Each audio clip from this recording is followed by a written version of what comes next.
Bonsoir et bienvenue dans Les Aventuriers de l'étrange. Ce soir, comme vous l'avez entendu, deux sujets.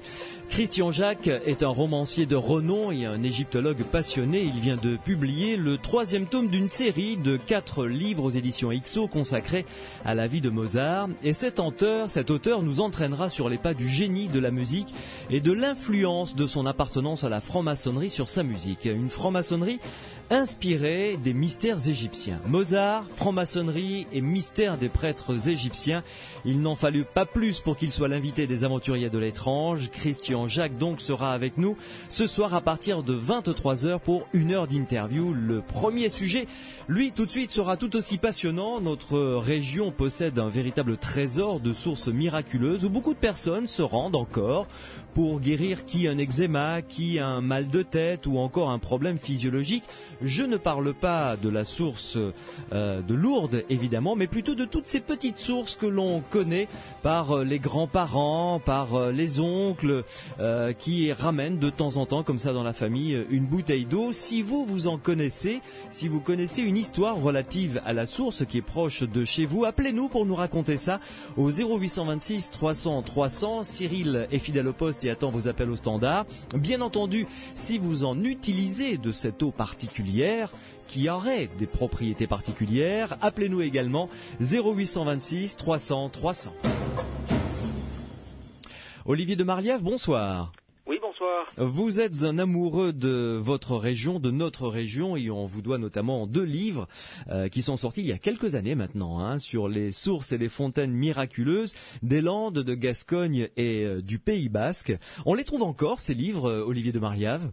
Alors, écoutez, la première édition date de 1992, elle a été épuisée, et la seconde édition, c'est une édition revue, corrigée, parce que la première édition m'avait valu beaucoup de courriers passionnants. Ah, bien. La deuxième édition, donc, est sortie en 1999, et le livre est toujours disponible. On peut encore le trouver. Bon. Oui, je pense, oui. C'est un véritable guide que vous avez écrit. Ça a dû vous prendre énormément de temps pour recenser toutes ces sources. Oui, effectivement, oui. C'est-à-dire que, bon, je suis journaliste professionnel, donc Vous travaillez à France 3 Aquitaine, d'ailleurs ? Voilà, tout à fait. Oui. Et donc, à l'époque, je faisais du reportage, et donc je sillonnais la région, et je ne manquais pas une occasion de noter sur un petit carnet spécial tout ce que je découvrais dans ce domaine. Et puis ensuite, eh bien, je me suis lancé dans un recensement systématique de ces sources, parce que les Landes de Gascogne constituent une des régions les plus riches en France en matière de patrimoine de sources guérisseuses. Ouais. Alors, ces sources dites guérisseuses ou miraculeuses ont une présence historique très ancienne dans notre région. Oui, tout à fait. Vous savez, bon, là, il faut se fier d'une part sur la tradition orale, mais qui ne remonte pas très loin dans le temps. Mais à côté de ça, on a retrouvé effectivement des pierres taillées dans des vasques de sources, et dans les Landes de Gascogne, bien sûr. Ce n'est pas le seul endroit où on a fait ce type de découverte, donc on estime en général que le culte des eaux, on le sait par ailleurs, remonte au moins à l'Antiquité, puisqu'on a beaucoup de traces, mais là je vous dis, la découverte de pierres polies, de pierres à hache taillées, prouve que des hommes préhistoriques faisaient une offrande déjà à certaines sources. Ah, déjà, à l'époque de la préhistoire. Tout à fait. Ouais. Et alors, les pierres dressées, puisque vous en avez parlé dans un de vos livres, les pierres dressées et certains lieux ont aussi cette réputation de guérison. Oui, alors, si vous voulez, j'ai mené une enquête, dans d'autres livres sur l'ensemble des Pyrénées, où alors là, les pierres dressées foisonnent.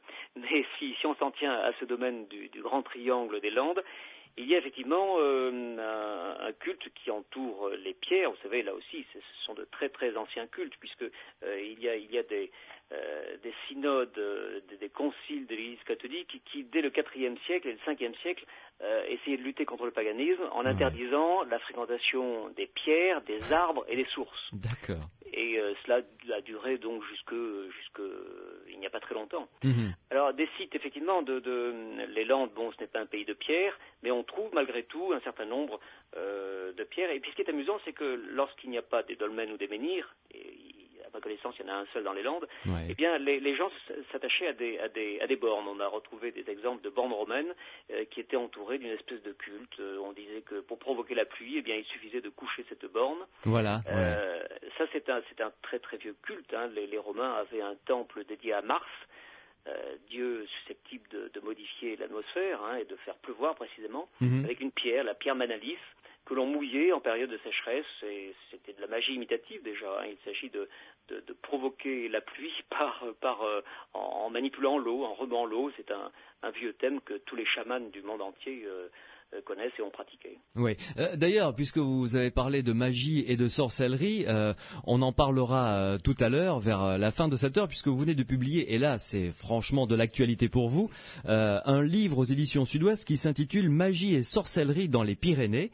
Alors là, vous avez pris votre bâton de pèlerin, si j'ose dire, et vous avez fait le tour de toute notre chaîne pyrénéenne avec des découvertes tout à fait passionnantes, fascinantes, quelquefois franchement inquiétantes. On y reviendra tout à l'heure, mais revenons aux sources. Est-ce que de vous à moi, vous avez recensé toutes ces sources qui ont chacune une propriété pour le mal de tête, pour les jambes, pour les femmes qui n'arrivent pas à allaiter leur enfant, pour soigner les enfants.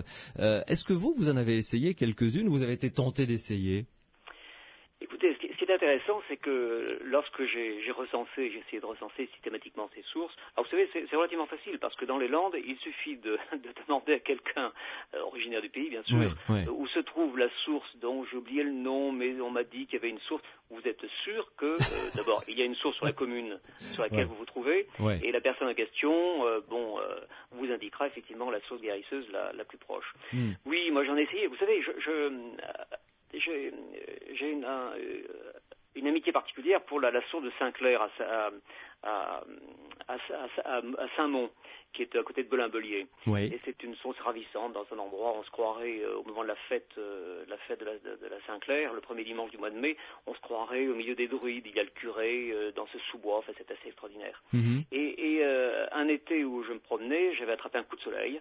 Et on m'avait dit, coup de soleil, il n'y a pas de problème, tout ce qui est maladie de la peau, coup de soleil, conjonctivite pour les yeux, Saint-Clair, on y reviendra, essayez la fontaine de Saint-Clair. J'y suis allé et bien voilà, j'ai vraiment atténué mes douleurs à mon coup de soleil grâce à l'eau de Saint-Clair. Alors bon, il y a peut-être un facteur psychologique important.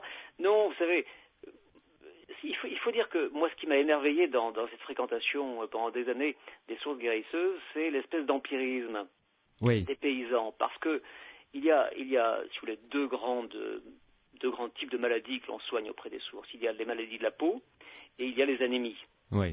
Et les maladies de la peau, on s'est aperçu en étudiant ces sources, parce que les universités de Toulouse et de Bordeaux ont étudié ces sources. On s'est aperçu que les maladies de la peau, par exemple, les gens qui se plaignaient de maladies de la peau fréquentaient une source qui était sulfureuse. Bon, voilà, tout simplement, lorsque vous avez de l'impétigo, l'érysipèle, un furoncle même, le soufre, eh bien, attaque la peau et puis fait passer cette anomalie cutanée. Ça, c'est marrant. Mais oui, allez-y. Et lorsque les gens amènent des enfants qui sont chétifs, qui sont malingres, qui n'arrivent pas à grandir à une autre source, on s'aperçoit que la source en question, très souvent, est ferrugineuse. Voilà, vous voyez, le fer... de l'eau, selon le gag célèbre, de l'eau, oui, mais ferrugineuse. Justement, c'est la question que j'allais vous poser. Vous avez été tenté de faire des prélèvements de certaines sources pour l'amener juste, par exemple, au pharmacien du coin pour le dire, voilà, il y a une source sur votre commune qui a cette propriété, dit-on, de guérison ou miraculeuse, de la faire analyser pour pousser le bouchon un peu plus loin, sans jeu de mots. Oui, alors... Vous savez qu'en général, la plupart des maires des communes sur lesquelles se trouvent des sources qui sont assez fréquentées, font régulièrement analyser l'eau de cette source. Parce qu'ils estiment que c'est un peu de leur responsabilité d'informer les gens de passage, ou à plus forte raison les pèlerins. Si elle est potable ou pas déjà. Pardon ? Si elle est potable ou pas déjà. Oui, tout à fait. Alors souvent il y a un petit panneau avec la date de la dernière analyse auprès soit d'un pharmacien, soit d'un service qui est spécialisé à l'université de Bordeaux, la faculté de pharmacie, qui a travaillé sur ces sources. Il y a des scientifiques, des universitaires, je vous le disais, qui ont travaillé sur ces sources. Et donc le plus souvent on est informé sur. Mais vous savez, bon, c'est pas systématique. Moi je me souviens d'une source de Saint-Clair également, il y en a beaucoup, qui est donc censé guérir les yeux. Et j'ai fouillé un peu la vasque et j'ai trouvé des pièces assez anciennes. Mais figurez-vous, j'ai dû auparavant enlever une batterie de voiture qui était débouchée, donc je ne sais pas si l'acide y était resté, mais je pense que c'est une solution un peu radicale pour soigner les maux d'yeux. Bon, c'est un exemple unique, mais ça prouve que l'examen et l'étude de la qualité de ces eaux n'est pas systématique. Nous avons un auditeur qui vient de nous rejoindre sur ce sujet des sources qui ont la propriété de guérir dans les aventuriers de l'étrange. Michel de Prades, bonsoir. Bonsoir. On vous écoute, Michel. Vous connaissez une source, vous, qui a une propriété particulière? Alors, je vais vous expliquer. Oui. Il y a une petite source dans le barrage de Vincent. C'est où? À côté de Prades, entre Prades et Ille. Dans quel département? Dans les Pyrénées-Orientales. D'accord, PO. Oui. Elle a été inaugurée par Valéry Giscard d'Estaing et la reine d'Angleterre. Ah bon? Oui. Ah bon? Et est-ce qu'elle a une propriété particulière, cette source? Oui, elle guérit les maladies de peau. Faut pas la boire, hein. Elle guérit les maladies de peau, même des tumeurs. Ouais. Mais est-ce que vous l'avez essayé vous-même oui. Pour un bobo, quelque chose comme ça? On va en chercher, oui, parce que c'est un terme romain, hein. D'accord. Et donc, c'est Valéry Giscard d'Estaing et la reine d'Angleterre qui sont venus inaugurer cette source? Oui. C'est assez extraordinaire. Elle sert de base pour remplir au Canadair aussi, quand il y a eu le grand incendie. D'accord. Voilà. D'accord. Oui, c'est pour ça qu'ils sont venus l'inaugurer en fait, mais pas pour ses propriétés, je dirais, de guérison, quoi. Ah si. Non, ils l'ont inauguré, oui, parce que c'était un ouvrage important pour irriguer la plaine du Roussillon. Oui, d'accord. Voilà. Ok. Et beaucoup de gens connaissent cette source? Non, elle n'est pas très connue parce qu'il faut descendre en contrebas, il faut tourner à droite avant la gravière. Oui. Et on peut garer sa voiture après le pont. Il faut se munir d'une bouteille, ne pas se charger de trop parce qu'il faut escalader, descendre à 15 mètres environ dans des gros cailloux. D'accord. Alors on prend un bidon, une bouteille, on descend à 15 mètres en contrebas et il y a des gros cailloux. Et l'eau est bonne pour tout ce qui est maladie de peau, par exemple? Oui. Ouais. Depuis les Romains. D'accord. Merci beaucoup, Michel, pour cette indication que tous ceux et celles qui nous écoutent ne manqueront pas de suivre. Bonne soirée avec nous. Merci. Au revoir. Au revoir. Voilà encore une source, Olivier de Marliave. Beaucoup ont l'air de guérir la peau, hein, tout simplement parce qu'elles ont une propriété sûrement dans leur contenant. Oui, tout à fait, oui. Mais ce que disait cet auditeur est intéressant, mais il nous a pas dit si Valéry Giscard d'Estaing avait utilisé cette source. Parce que vous savez, il y a un homme politique célèbre en France, c'est une anecdote que j'ai vérifiée auprès de lui, c'est Alain Juppé, figurez-vous. Ah bon? Qui, petit enfant, Alain Juppé est natif des Landes, de Mont-de-Marsan, et petit enfant, il parlait très peu, il a mis longtemps à parler, et donc sa grand-mère l'a amené à Campagne d'Armagnac, où il y a une fontaine dédiée à Saint-Pantaléon. Et c'est la seule fontaine de Gascogne qui guérit les enfants en mal de parole, comme on dit, c'est-à-dire les enfants qui tardent à parler. Et donc la grand-mère d'Alain Juppé lui a mouillé la tête de cette eau, et je pense qu'Alain Juppé ensuite a retrouvé sa verve bien connue aujourd'hui. Et est devenu le grand orateur et le grand tribun que l'on connaît. Voilà. Mais c'est une anecdote, il était assez étonné, mais que j'ai appris sur le terrain et qui m'a confirmé. Écoutez, comme nous avons évidemment une fréquence bordelaise, si Alain Juppé, par hasard, nous écoute, 0826 300 300, appelez-nous, Monsieur le Premier ministre. Il est toujours au Québec. Il est toujours au Québec, je pensais qu'il était revenu depuis. Non, pas encore. Bon, tant pis, s'il nous écoute sur Internet, qu'il nous appelle quand même, malgré tout. Olivier de Marliave, vous restez avec nous, une pause, et ensuite on ira avec vous se balader à la rencontre de quelques-unes de ces sources que j'ai extraites de vos deux ouvrages. Et vous qui nous écoutez, si vous en connaissez une comme Michel de Prades, n'hésitez pas à venir nous rejoindre. Cyril vous attend au standard 0826 300 300. Faites-nous part des sources que vous connaissez, de leur histoire et de leurs possibilités si elles en ont. Do you ever think to my life? Simple Plan, c'était Welcome to My Life dans Les Aventuriers de l'étrange sur Sud Radio. Nous parlons des sources miraculeuses, des petites sources qui existent sur quasiment toutes les communes de notre grand Sud. Si vous en connaissez une, appelez-nous au 0826 300 300 si elle a un talent particulier, cette source. Si vous l'utilisez de temps en temps, si vous connaissez une belle histoire à propos de cette source, 0826 300 300. Nous continuons à en parler avec un auteur qui les connaît bien, Olivier de Marliave.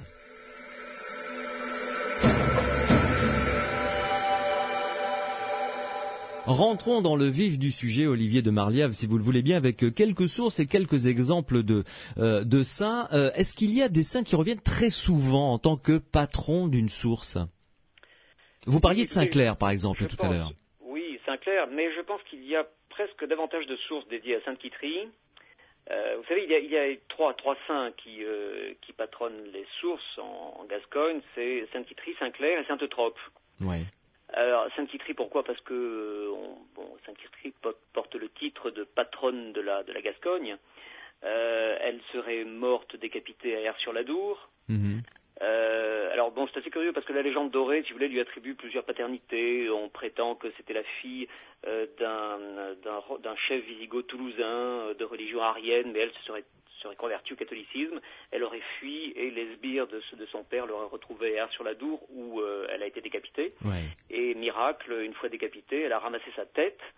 Elle l'a portée, cela se passait au sommet d'Aire-sur-la-Dour, elle l'a portée au bas de la colline d'Aire-sur-la-Dour, l'a déposée, et là, une source a jailli. Ouais. C'est pour cela qu'aujourd'hui, à Aire-sur-la-Dour, il y a les deux sources de Sainte-Quitterie. D'une part, celle qui se trouve dans l'église elle-même, dans la crypte de l'église de Masdère, et puis la seconde qui est au pied. Et alors, curieusement, autant il y a beaucoup de gens qui vont dans la crypte de Sainte-Quitterie au mas d'Aire-sur-la-Dour, autant uniquement les gens du pays connaissent la seconde source qui, elle, est fréquentée toute l'année. Mm-hmm. Et Sainte-Quitterie, la source de Sainte-Quitterie, justement, a-t-elle une particularité? Alors oui, donc Sainte-Quitterie, je vous le disais, est morte décapitée. Et vous savez, la magie imitative, comme on dit en anthropologie, joue un rôle dans ce genre de choses. On s'est imaginé que puisqu'elle était morte décapitée, mais qu'elle avait été capable de porter sa tête, ouais. Les femmes l'invoquent pour lutter contre la migraine et les maux de tête. Évidemment. Voilà, alors effectivement, il y a beaucoup de fontaines encore aujourd'hui. Mais je pense que, moi j'ai pu vérifier sur le terrain que beaucoup de ces fontaines ont des vertus, sont ferrugineuses, et donc ont des vertus pour lutter contre l'anémie. Alors il y a peut-être un rapport entre l'anémie et les maux de tête, ça reste à vérifier. Parlons d'une autre source que vous avez référencée, parce que, alors je le tiens à signaler, dans le livre, chaque source est référencée. Il y a une petite carte géographique pour un itinéraire, pour pouvoir la retrouver sur le terrain même. Et là, par exemple, parlez-nous du puits de Saint-Amand à Bascon. Ah, c'est un très très joli site à Bascon, oui. Ouais. Et surtout, on n'a pas encore évoqué le type de maladie que l'on soigne à Bascon, c'est la pelagre. Alors la pelagre, vous savez, c'était une espèce de maladie horrible, hein. C'est une avitaminose, c'est-à-dire un manque de vitamines, qui frappait le milieu rural pauvre, et Dieu sait si les Landes, le centre de la Gascogne, a été pauvre. Ouais. Et donc cela se traduisait par des éruptions de boutons, et puis par une anémie générale. Et donc à Bascon, on venait soigner le mal gascon. Il y a un dicton d'ailleurs, le mao gascun, qu'est-ce gaorit à Bascon. Vous voyez, on guérit le mal gascon à Bascon. Il y a un jeu de mots comme c'est fréquent dans ce type de dès qu'on approche les sources. Alors bon, il y a un puits, il y a une grande statue de ce Saint-Amand, et ce Saint-Amand a une histoire curieuse parce que il a une réalité historique. C'est un saint qui a parcouru le sud de l'Aquitaine pour l'évangéliser. Alors vous voyez, ça remonte au 6e ou 7e siècle, et on a même des traces d'un Saint-Amand de l'autre côté des Pyrénées, en Aragon. Donc là, on est sur des choses extrêmement anciennes. Il y a même une famille anglaise au début du siècle dernier, donc du XXe siècle, qui est venue pour cette source. Oui, c'est assez curieux. Oui, une famille anglaise, c'était en 1925. Ouais. Et alors, en fait, c'était un jeune enfant de cette famille qui était malade à Londres. Et son père avait entendu parler des vertus de cette source, du puits de Bascon. Et donc, il a fait des pieds et des mains pour avoir une fiole de l'eau du puits. mais il voulait en plus le tableau représentant Saint-Amand, et un tableau qui figurait, et qui figure toujours d'ailleurs, dans l'église de Bascons. Il a dû faire intervenir beaucoup d'hommes politiques, mais visiblement il était pistonné parce que le tableau a été décroché et parti à l'ombre. L'enfant a été guéri. Mais pour préserver l'enfant de toute maladie future, la famille a refusé de restituer ce tableau de Saint-Amand. Et pour la petite histoire, il paraît qu'il a fallu faire intervenir le ministère des Affaires étrangères, qui très sérieusement a demandé au Foreign Office qu'on intervienne pour restituer ce tableau de Saint-Amand. C'est très étonnant comme histoire, quand même. Le tableau se trouve toujours aujourd'hui à l'église. Et il est revenu finalement. Il est revenu. Oui. Parlons maintenant de la source de Casalis. Alors, c'est une source qui soigne les eczémas et les brûlures. Ça s'appelle la fontaine de Saint-Laurent, hein? Oui, alors tout à fait. Bon, Saint-Laurent, vous le savez, est mort sur le grill. Il a été grillé. Et pour la petite histoire, on prétend que c'était un homme saint au point d'avoir dit aux personnes qui le martyrisaient: je suis grillé d'un côté, retournez-moi de l'autre. Il avait de l'humour en plus. Il avait de l'humour. Oui. Ouais. Alors, ce qui est intéressant, c'est qu'il y a, alors là, bon, tout simplement, on fréquente cette fontaine en cas de brûlure. Mm-hmm. En cas de brûlure. Comme vous l'avez fait pour le coup de soleil, par exemple. Ça aurait pu fonctionner aussi, ça. Oui, tout à fait. Oui. Et on la fréquente traditionnellement à la Saint-Laurent. Là, je vous avoue honnêtement que ça se passe en Chalosse, donc Casalis. Ouais. Je ne sais pas si la fête a toujours lieu au mois d'août, mais ce qui est certain, c'est que les gens y vont toujours autour de la Saint-Laurent. Moi, j'ai assisté à une petite procession qui allait de l'église à la fontaine. Ouais. Alors, à côté des brûlures également, on soigne les eczémas ou, je vous dis, toutes les maladies de peau également. Oui, comme la source que nous a citée Michel de Prade tout à l'heure dans le barrage de Vinça finalement. Voilà. Mais la source de Casalis a très bonne réputation. On prétend que dès qu'on a un problème de peau et qu'on s'est aspergé ou humidifié donc avec la source de Saint-Laurent, la fontaine de Saint-Laurent, on est rapidement guéri. Partons maintenant à Mauvezin d'Armagnac. Alors Mauvezin, c'est vous savez, c'est une des nombreuses sources de Saint-Loup. Il y en a beaucoup. Alors là également, il y a un jeu de mots. Je vous parlais de Sainte-Eutrope. Sainte-Eutrope, qui allait voir Sainte-Eutrope, c'était les estropiés. Eutrope, estropie, vous voyez, en gascon. Voilà. Saint-Clair, on l'a dit, était susceptible de soigner les maux d'yeux. Il y avait une prière, Sainte-Claire ou Saint-Clair, faites que j'y vois clair. Mm-hmm. Saint-Loup, on y va pour soigner les loupes. Les loupes, qu'est-ce que c'est? Ce sont aussi bien les verrues que les résipelles, l'impétigo, toutes les ulcères et même les goitres. Ouais. Voilà, ça fait partie de ces nombreuses sources, donc fréquentées surtout autrefois pour soigner les maladies de peau. Parce que ce qu'il faut dire, c'est qu'aujourd'hui, la spécificité de ces sources atténue un peu, si vous voulez. Il y a quand même une perte de connaissances et de culture de l'originalité des saints. Autant autrefois, c'était des choses qui étaient transmises de génération en génération d'une façon assez précise. Autant aujourd'hui, il y a quand même un doux mélange. Et il y a des gens qui vont aussi bien à la fontaine de Mauvezin d'Armagnac pour soigner des maux d'yeux qu'autre chose. Oui, et puis heureusement, la médecine a fait d'immenses progrès, ce qui fait que les gens à cette époque-là n'avaient pas accès à la médecine comme nous l'avons actuellement. Donc ils étaient obligés de se rabattre sur des sources qui avaient des propriétés dites miraculeuses. Vous restez avec nous, Olivier de Marliave, une pause et on se retrouve ensuite. 0826 300 300, appelez-nous à notre standard si vous connaissez vous aussi des sources comme ça qui ont des propriétés de guérison. 0826 300 300. Les aventuriers de l'étrange.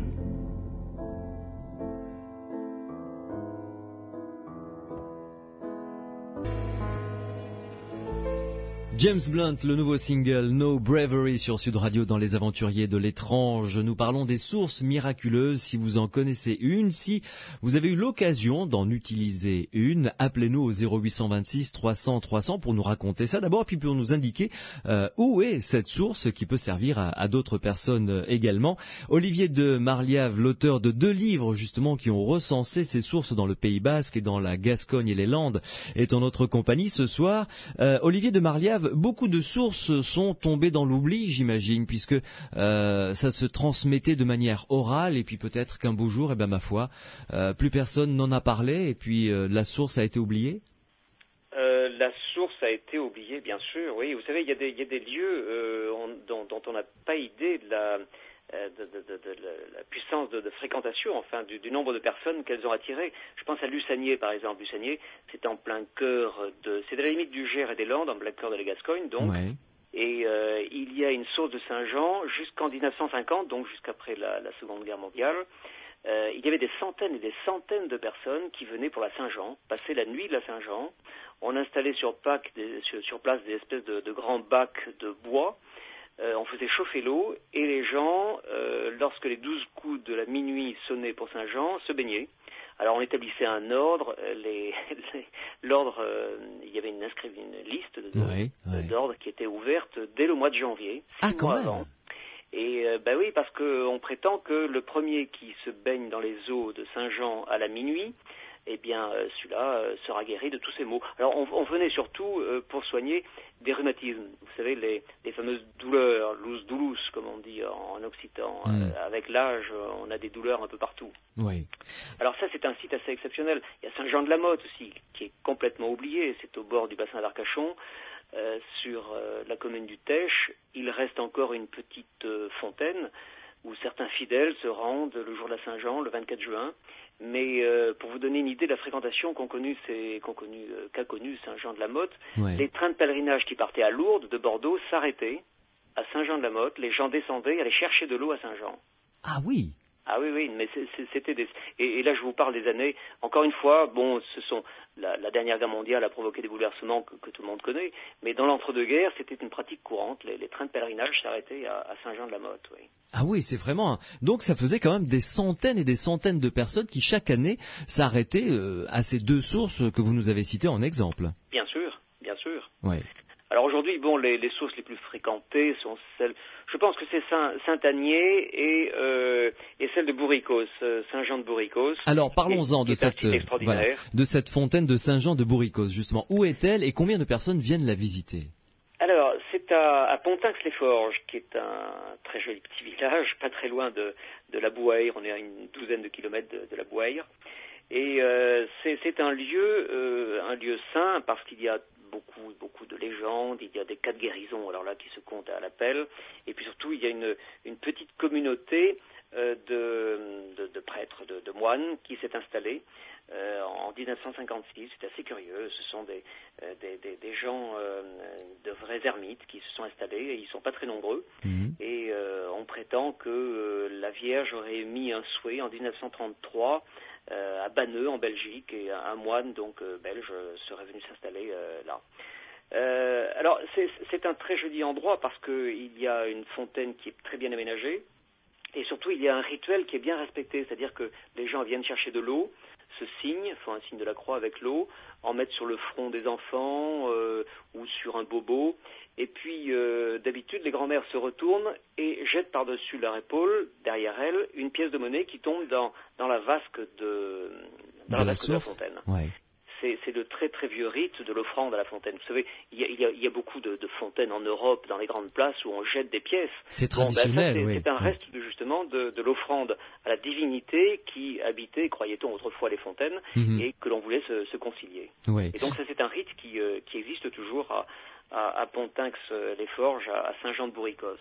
Et cette source a eu j'allais dire des miracles, mais des cas de guérison intéressants? Ah oui, des cas de guérison intéressants, oui, tout à fait, oui. Bon, on m'a signalé, alors, vous savez, bon, c'est oral, évidemment. Dès qu'on fait une enquête, voilà, c'est oral. Moi, pour ma part, je n'ai enquêté que sur 2 cas de guérison et qui sont très troublantes. Si vous voulez, on peut en parler. Ah oui, bon, allons-y, oui, tout à fait. C'est à Rivière, Sassé-Gourby, ça se trouve au sud, donc vers Dax. Hein. On est vers Dax, c'est un site qui est ravissant. Il y a une petite chapelle avec la source juste à côté, la source dédiée à Saint-Blaise. Et la fête de Saint-Blaise, c'est au mois de février, c'est ça, le premier dimanche du mois de février. Et si vous y allez, vous verrez un homme qui tient l'étendard de la confrérie qui gérait autrefois l'église, qui se trouve donc à la tête de la procession. Et c'est un homme qui a fait le vœu toute sa vie durant, jusqu'à sa mort, de venir honorer Saint-Blaise donc au moment de sa fête, parce que il a véritablement guéri et bon de quelque chose d'extrêmement grave à la gorge. Il avait un début de tumeur Oui. Et des médecins ont préconisé l'ablation des amygdales et puis d'une partie sans doute de la gorge. Et lui a refusé, a fait une neuvaine auprès de la fontaine. Alors une neuvaine, c'est un rite très particulier. Vous savez, on va 3 jours de suite à la fontaine pour boire, pour s'humecter la partie malade, etc., etc. Oui. Et il a guéri. Il a guéri. Non seulement il a eu une rémission, mais il a guéri. Et les médecins sur place n'ont jamais compris par quel miracle. Donc voilà, vous voyez, ce sont des cas assez curieux. Et ce monsieur, vous l'avez rencontré, vous avez discuté avec lui. Tout à fait. Bon, vous me direz, il y a Lourdes, hein. Bon, oui, bien sûr. Il y a des dizaines et dizaines de cas de guérison inexpliqués, mais là, ce sont des cas moins connus parce que ce sont des sites, bien évidemment, moins fréquentés. Beaucoup plus confidentiels, oui. Un autre cas que vous avez enquêté, une personne que vous avez rencontrée, nous avez-vous dit ? Oui, alors effectivement, moi j'ai rencontré quelqu'un qui s'était blessé grièvement avec une scie électrique, enfin une scie mécanique. Oui. Et lui s'est rendu à Saint-Agné. C'était juste avant d'ailleurs le pèlerinage de la Saint-Agné. Saint-Agné, on est là au sud des Landes, c'est presque à la limite des Pyrénées-Atlantiques. C'est également un très très beau site parce qu'il y a une chapelle, parce qu'il y a de belles statues, parce qu'il y a une espèce qui remonte au XVe siècle, et puis il y a une procession au moment de la fête qui va jusqu'à la source, qui est de l'autre côté de la route. Et donc ce monsieur, lui, s'était très très grièvement blessé, l'os s'était atteint. Et il a demandé, il a été transporté en ambulance, il a demandé d'aller à Saint-Agné, et là, en l'espace de quelques jours, ça plaît, et puis ça plaît profonde, donc, à cicatriser, oui. À cicatriser, et c'est guéri. Alors, on dirait quelle est la force de l'autosuggestion, quelle est la force de la prière, quelle est etc. Oui. Bon, je veux dire que là, c'est une autre discussion. Hein. Oui, tout à fait. Mais le fait est que ce monsieur, en croyant à cette eau et à ce saint, finalement, a été guéri. Ça, c'est le constat. Après, bon, l'analyse est tout à fait particulière. Après. Absolument. Oui. Et beaucoup de cas concernant toutes les sources toutes les sources ont, je suppose, leurs légendes ou leurs histoires de guérison, évidemment. Oui, bien sûr, oui, tout à fait, oui. Mais c'est assez émouvant d'ailleurs de rencontrer des gens qui, vous savez, d'abord le dicton de base, c'est si ça ne fait pas de bien, ça ne peut pas faire de mal. Voilà. Bon, ça c'est un peu la croyance populaire. Mais moi je trouve ça assez émouvant. Par exemple, j'aimais beaucoup aller auprès des sources de Sainte-Trope et qui curieusement suivent tout l'itinéraire de Saint-Jacques-de-Compostelle, du chemin de Paris donc, de Bordeaux à Saint-Jean-Pied-de-Port, qui traverse les Landes. Et il y a beaucoup de sources dédiées à Sainte-Trope. Et je pense que, alors si vous voulez, les mères de famille ils mènent les enfants en mal de marche, c'est-à-dire les enfants qui tardent à marcher.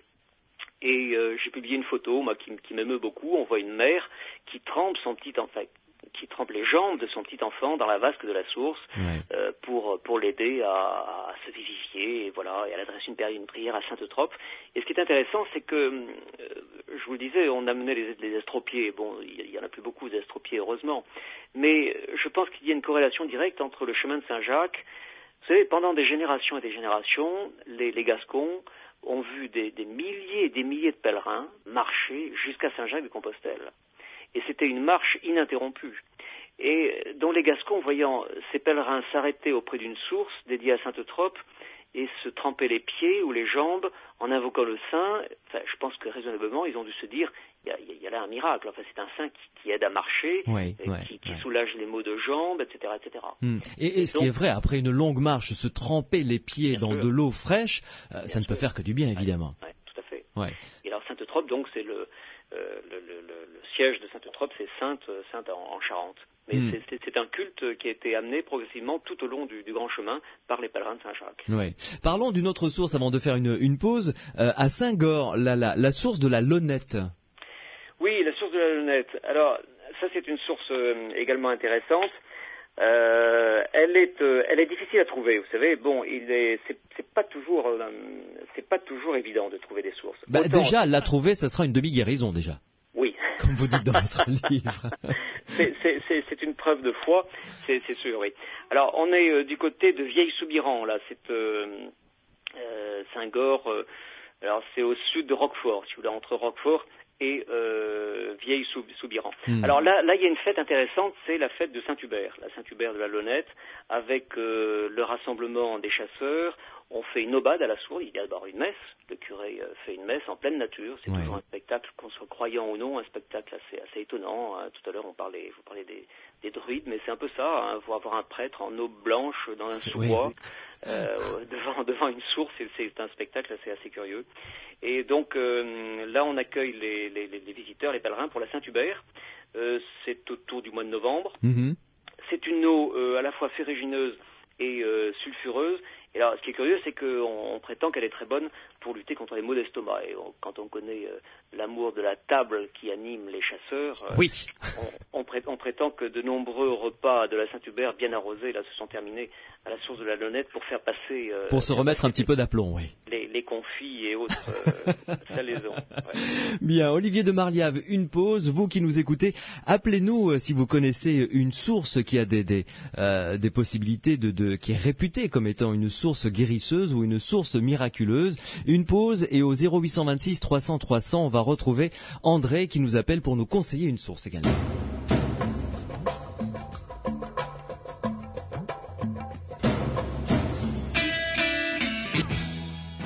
Jimi Hendrix, le magnifique, avec Hey Joe dans Les Aventuriers de l'étrange sur Sud Radio. 0826 300 300, nous parlons ce soir des sources miraculeuses, ces petites sources qui guérissent bien des maux, qui sont présentes dans tout notre grand Sud. Si vous en connaissez une, appelez-nous au 0826 300 300 pour en discuter avec nous. Et n'oubliez pas tout à l'heure, dans la dernière heure, notre invité Christian Jacques pour parler de Mozart, de franc-maçonnerie et des mystères égyptiens. Olivier de Marliave est en notre compagnie car il a écrit 2 magnifiques livres sur ces sources guérisseuses des Landes, de Gascogne et du Pays Basque. Et Olivier de Marliave, nous accueillons ce soir André qui nous appelle de la Crozette dans le Tarn. Bonsoir André. Allô André. Alors voilà, c'est une source qui est dans le département de l'Aveyron. Oui, d'accord. Oui. Comment ça s'appelle? Au-dessus de la Cône. Oui. C'est la source du comment on appelle ça déjà? De Saint-Ménéen, on appelle. Oui. C'est de l'eau qui guérit l'eczéma, enfin plusieurs maladies de peau. Oui. Il y a le pèlerinage qui se fait chaque année le 24 juin. Qui se fait encore de nos jours? Oui. Ça continue. Oui. Et cette source débouche dans un ruisseau, au fond du Vallon. Oui. Et quand la bénédiction est faite l'après-midi, après la messe, les paysans là-haut font traverser le ruisseau par leurs troupeaux. Ils sont préservés après toute l'année. D'accord. Que ce soit les brebis ou les bovins. Oui. Et vous la connaissez comment cette source? C'est ça vient de mes grands-parents, monsieur. Ah oui. Ils y allaient déjà en pèlerinage à cette époque. C'est toujours comme ça, hein, André. En règle générale, c'est les anciens qui nous donnent ce genre d'informations. Oui, bien sûr, c'est normal parce que enfin, je me souviens qu'avec mon mari, maintenant on est un peu âgé, on ne conduit plus la voiture, mais on a passé une quinzaine d'années qu'on y allait tous les ans en pèlerinage. Et il y avait du monde? Ah oui, il y a au moins entre 2300 et 2500 personnes chaque année. Ah oui, quand même. Parce qu'il y a les départements limitrophes qui viennent. Oui. Il y a des cars, il y a des... Oui. C'est très agréable. Et cette source, elle est où exactement? Alors, dites-nous. Elle est au-dessus de la Cône. Oui. Et c'est tout à fait au bord du département de l'Aveyron. En redescendant sur... comment ça s'appelle? En redescendant sur Camarès. D'accord. En redescendant. Ouais. Elle est indiquée, elle ressemble à quoi? Je veux dire, est-ce qu'il y a un petit monument, quelque chose comme ça? Il y a une petite chapelle. Oui. Avec le saint, il y a la statue du saint. Bien sûr. Oh, c'est un tout petit village, monsieur. Oui. Il y a, je sais pas comment dire, 3 ou 4 maisons, c'est tout. Ah oui, effectivement, c'est tout petit. Et pourtant, ça attire autant de monde. Comment? Et pourtant, ça attire autant de monde chaque année. Oui, mais il y a des gens qui vont chercher de l'eau après dans l'année. Oui. Mais ce jour-là, le jour de pèlerinage, oui, là, il y a beaucoup de monde. Puis il y a comme une petite foire, il y a beaucoup de commerçants, si vous voulez. Oui. Que ce soit il y a beaucoup de gens aussi que ce jour-là, vous voyez, ils amènent le pique-nique, ou alors il y a des comment ça s'appelle, des commerçants, quoi, on peut manger sur place, si vous voulez. Oui, c'est comme une petite fête, si vous voulez. Oui, tout à fait. Et c'est très agréable. Et c'est quel jour, vous m'avez dit? Le 24 juin. Le 24 juin. Oui, le Saint-Jean. D'accord. Et c'est une source donc qui guérit tout ce qui est maladie de peau, hein? Normalement, c'est la maladie de peau, oui. D'accord. Vous l'avez essayé vous-même? Oui, pour moi, mais pour le mari aussi. Oui. Et alors? Comme il a souvent, lui, c'est une personne âgée. Il a souvent des problèmes de peau. Oui. Et c'est rare si j'en ai pas dans la maison quelques bouteilles toujours. Oui. Parce que c'est pas excessivement loin.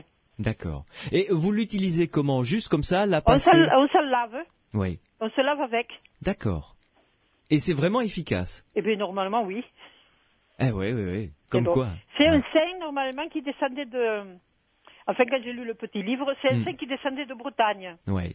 Et quand il est arrivé ici, mais dans un temps très, très, très ancien, il a trouvé le pays vraiment...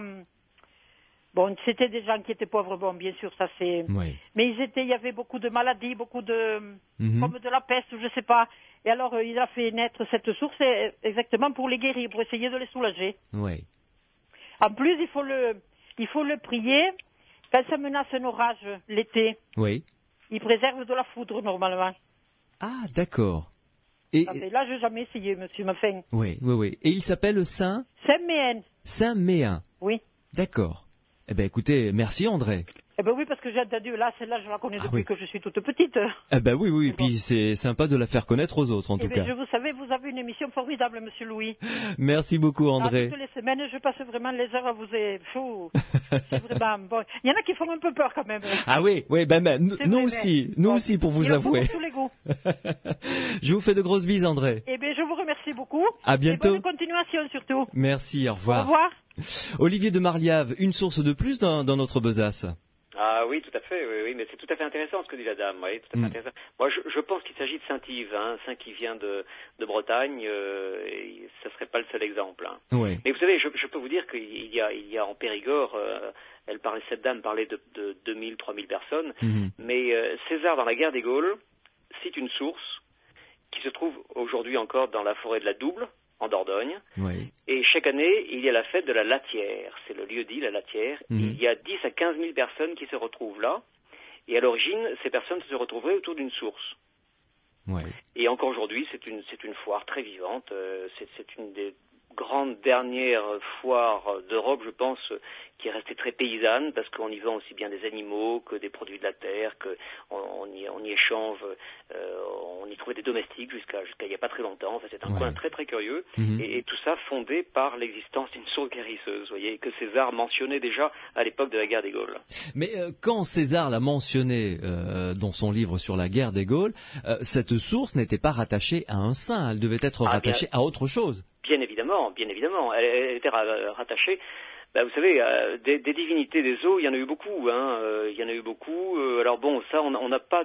Je crois que des archéologues ont fait des fouilles, on n'a pas retrouvé de stèles ou de noms de divinités particulières. Mais ça n'a rien d'extraordinaire. Vous savez, aux sources de la Seine comme aux sources de la Loire, on a retrouvé des statuettes d'offrandes avec des divinités dédiées à ces fleuves et à ces sources. Ouais. 0826 300 300, il nous reste encore quelques minutes à passer ensemble et parler de ces sources miraculeuses. Si vous en connaissez, vous nous appelez, Cyril vous attend au standard 0826 300 300. Venez nous rejoindre pour nous donner, comme André et comme Michel tout à l'heure, quelques indications sur une source qui a la réputation de guérir pour donner l'information à ceux et celles qui nous écoutent. Olivier de Marliave, avant de parler de magie et de sorcellerie dans les Pyrénées, c'est le titre de votre livre que vous venez de publier aux éditions Sud-Ouest. D'ailleurs, je signale tout de suite qu'on consacrera une émission avec vous, 1 heure d'émission avec vous autour de ce thème, parce que il est vraiment très très riche. Une dernière source que vous avez envie de nous indiquer comme ça, parce que elle vous a ému, vous l'avez trouvée belle, je ne sais pas, quelque chose de particulier. Écoutez, il y a une source qui est très intéressante. Elle se trouve à Saint-Léger-de-Balzon, c'est dans les Landes girondines. Elle est dédiée à Saint-Clair. Alors bon, une fois de plus. Encore, Saint-Clair. Mais c'est un site qui est très beau, parce qu'il est resté vraiment dans son jus, comme on dit. Il y a un pèlerinage. Le curé dit toujours la messe avec un autel appuyé contre la source. C'est ce que je trouve toujours très étonnant quand on pense aux multiples interdictions que l'Église a donné à ce genre de rite. Et Saint-Léger-de-Balzon, oui, il y a une chapelle, il y a une auberge délicieuse, il y a un érial, vous savez, comme on dit dans les Landes, c'est-à-dire un grand espace au milieu de la forêt landaise, au milieu de la forêt de pins, avec des chênes. Et là, bon, les gens se retrouvent, c'est un site tout à fait intéressant et qui a une histoire en plus, parce que il y avait plusieurs villages autour de Saint-Léger-de-Balzon où on faisait des draps. Et les femmes de Bordeaux allaient chercher leurs draps à l'époque à Saint-Léger-de-Balzon. Ouais. Vous voyez, et ça attirait des milliers de personnes à l'occasion de la fête de Saint-Clair, c'est-à-dire le premier dimanche du mois de mai. Et c'est un lieu qui respire, comme on dit.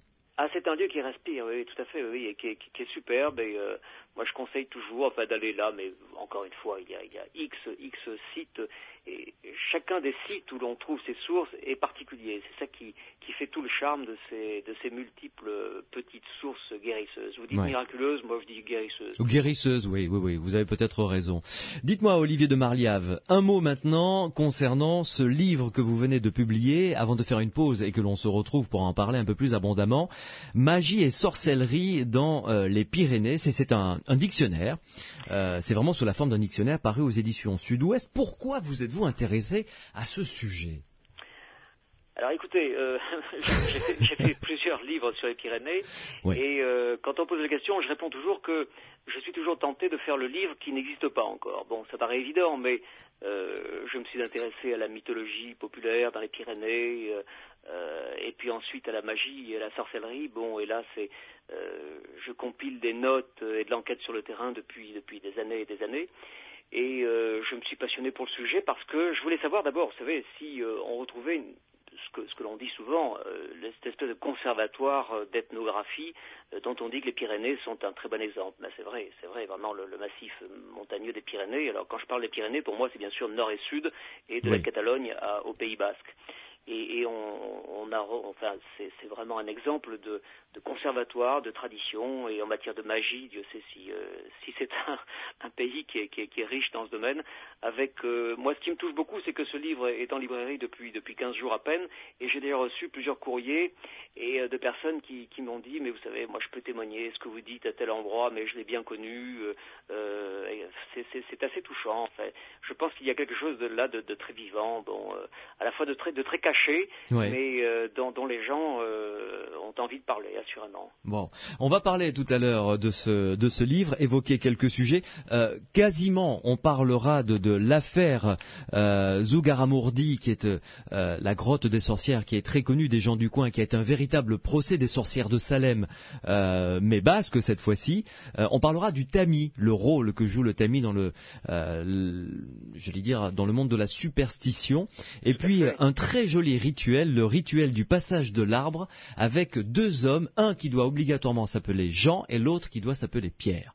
Olivier de Marliave, vous restez avec nous et on va évoquer ces passionnants sujets tout à l'heure avant de retrouver Christian Jacques.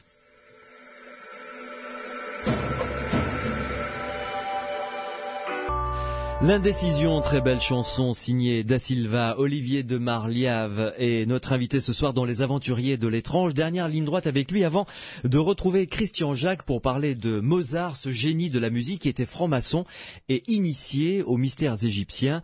On en parlera tout à l'heure jusqu'à minuit avec ce grand romancier. Olivier de Marliave, revenons à la magie et à la sorcellerie, à ce dictionnaire consacré donc à la magie et sorcellerie dans les Pyrénées. Vous serez à nouveau notre invité pour consacrer un petit peu plus de temps. Mais là, parlons de Zugarramurdi, la grotte des sorcières. Alors, Zugarramurdi... Racontez-nous cette histoire extraordinaire. Oui, vous savez, si vous voulez vous rendre compte de quoi il s'agit, retenez votre date du samedi 17 juin. Oui. 17 juin prochain, et ce sera la grande fête des sorcières à Zugarramurdi, dans ce site incroyable, cette immense grotte qui se trouve juste à la frontière entre le Pays Basque Nord et le Pays Basque Sud, le Pays Basque français et espagnol, à côté d'Urdax. Bon, on y va très facilement, il faut y arriver très tôt parce qu'il y a un monde fou, il y a autant des gens du Pays Basque français qui s'y rendent que de la Navarre ou du Guipuscoa, etc. Et dans cette immense caverne, elle est double en fait, eh bien les Basques là reconstituent un aquelarre. L'aquelarre, qu'est-ce que c'est ? Eh bien c'est un sabbat. C'est une réunion des sorciers et des sorcières Ça se fait avec des gens qui sont habillés en sorciers, effectivement, en sorcières, avec des masques, avec de la musique, avec des feux. Il y a tous les rites de sorcellerie possibles et imaginables. Il y a de la musique. On boit beaucoup. Rassurez-nous, Olivier de Marliave, tout ça c'est pour s'amuser. Tout ça, c'est pour s'amuser, oui, mais il n'y a pas si longtemps que ça, c'était pas vraiment pour s'amuser. Ah bon ouais. Non, parce que Zugarramurdi, c'est un épisode dramatique. Un épisode dramatique au XVIIe siècle, ça a été un des plus grands procès en sorcellerie, et il y a quand même un certain nombre de gens qui sont montés sur le bûcher qu'on a brûlé, c'était en 1609. Ouais. Vous savez, il y a eu une espèce de razzia de prétendues sorcières, et il y a eu à peu près 1500 à 2000 personnes qui ont été arrêtées. Parce que c'est une longue histoire, je peux vous en dire 2 mots. Oui, bien sûr. À l'époque, il y avait eu une épidémie de charbon des céréales. Vous savez, c'est l'ergot du seigle. Ouais. Alors, l'ergot du seigle, c'est un petit parasite qui touche le seigle, donc, et lorsqu'on ne fait pas attention et qu'on mange ce seigle, soit on en fait de la pâte ou autre chose, eh bien, on devient un peu fou. Hein. Bon, c'est le mal des ardents. Et donc, les gens croyaient que tout simplement c'était un mauvais sort et que c'était le diable en personne avec tous ces suppôts et les sorcières qui avaient ensorcelé toute cette zone de la Navarre. Et donc, les dénonciations ont commencé à courir.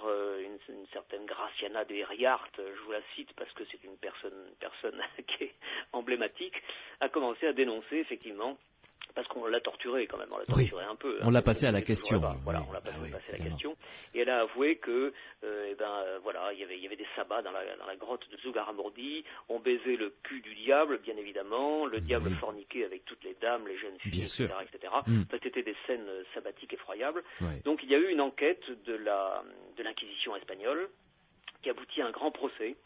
Et ça a été assez affreux parce que pitoyable d'ailleurs, parce que curieusement, les inquisiteurs espagnols y croyaient peu. Vous savez, on parle toujours de l'Inquisition comme d'un organisme terrible, enfin, qui fait froid dans le dos. Et curieusement, contrairement à la légende, l'Inquisition espagnole était beaucoup moins féroce que l'Inquisition en France, par exemple. Dès la fin du XVIe siècle, il y a des moines inquisiteurs espagnols qui disaient la sorcellerie, tout ça c'est des bêtises, ce sont des femmes hystériques, et ce sont en fait des guérisseuses, et c'est la société civile qui a renvoyé ces femmes à force malédiction vers des rites maléfiques. Donc, mais là, dans cette affaire, quand même, 6 personnes ont péri sur le bûcher. Alors, 6 personnes ont péri sur le bûcher. Il y en avait d'autres qui sont mortes en prison, qui avaient été condamnées. Mais figurez-vous qu'on a amené leurs cadavres dans des petites boîtes, et on les a fait brûler parce que là-bas, la mort ne suffit à l'époque, la sorcellerie, on brûlait complètement un cadavre, un cadavre, oui, au sens propre, même quelqu'un qui avait été condamné mais qui était mort entre-temps. Ouais. Donc voilà, une affaire qui a marqué la fin des grands procès de sorcellerie en Europe parce que cette affaire de Zugarramurdi a eu un retentissement extraordinaire et donc les Basques se souviennent à chaque mois de juin. Ouais. Et grosse fête, beaucoup de monde. Ah, beaucoup de monde. Si vous y allez, il faut laisser sa voiture très loin, à moins que vous arriviez très tôt. Mais c'est une fête assez exceptionnelle. Il faut avoir une très bonne santé parce qu'on mange beaucoup, on boit encore plus. Et tout ça se termine avec beaucoup de gens qui... un peu fatigué. On va rester correct, mais ça tourne un peu à l'orgie, voilà. C'est un peu la reconstitution d'un aquelarre, d'un sabbat diabolique. On se lâche complet, quoi. Voilà. En gros. Le rôle du tamis maintenant, parce que vous en parlez du tamis dans votre livre, qui est un rôle particulier, dans le monde magique. Oui, le tamis, moi j'ai découvert l'effet du tamis, j'étais tout gosse dans les Pyrénées commingeoises et je me souviens très bien, c'était un peu cruel comme souvenir, un petit enfant qui était terriblement malade, il avait une coqueluche et donc des médecins étaient passés, etc. Et puis il était proche de chez un parent où je résidais à l'époque et il y a une femme qui est arrivée le soir et qui a amené un tamis et qui l'a suspendu au-dessus du berceau de cet enfant et qui l'a fait tourner. Alors moi j'étais très intrigué et puis... ma tante à l'époque m'avait dit mais ça, elle fait courir le cédacet, elle fait tourner ou courir le petit tamis, c'est pour savoir si l'enfant est ensorcelé ou non. Ça, vous voyez, ça remonte à 1957, 58. C'est pas si vieux, C'est pas si vieux. Alors, ça n'a rien d'exceptionnel, ça s'appelle la cosinomancie. C'est-à-dire, c'est une mancie, une forme de divination, de connaissance de l'avenir, par le tamis. On fait tourner le tamis et ça permet de savoir si il y a ensorcellement ou non. Bon, déjà les Romains, moi j'ai trouvé des traces dans les textes anciens, les Romains qui installaient déjà des tamis à l'entrée des maisons, vous voyez, pour se protéger des génies malfaisants et des sorciers. Donc c'est une vieille histoire. Parce que le tamis sert justement à séparer les bons grains des mauvais grains. Alors symboliquement, c'est ça. C'est ça le rôle du tamis. Le tamis, on fait tout à fait. On retient le mauvais grain que l'on jette et le bon grain, tout à fait. Oui. Et c'est un tri entre le bien et le mal, absolument. Et donc, vous savez, c'est une pièce ronde, donc avec une espèce de grillage, et on prétend que pour approcher la personne qui est protégée par un tamis, les sorciers ou les sorcières doivent compter chaque perforation du tamis, ce qui serait une tâche impossible. Et ça, c'est un vieux thème mythologique que l'on retrouve très très souvent dans les histoires de sorcellerie. Pour conclure, avant de retrouver Christian Jacques et parler de Mozart, de la franc-maçonnerie et des rites égyptiens, là aussi on va être un petit peu dans le rituel magique également. Parlez-nous du rituel du passage de l'arbre. Alors ça c'est une très belle jolie, magie, effectivement.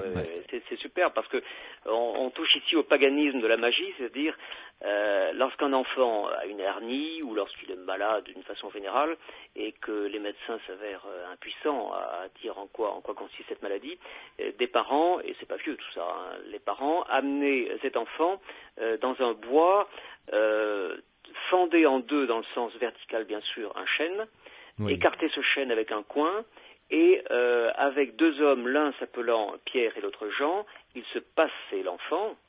Je serais tenté de parler de cela au présent parce que je suis persuadé que ça existe encore. On se passe l'enfant donc à travers l'arbre avec tout un rituel. Tiens Pierre, je te passe l'enfant malade, voilà Jean, je te rends l'enfant guéri. On peut le décliner en occitan, gascon, béarnais, languedocien, tout ce que l'on veut, en basque bien évidemment, j'ai trouvé les formules.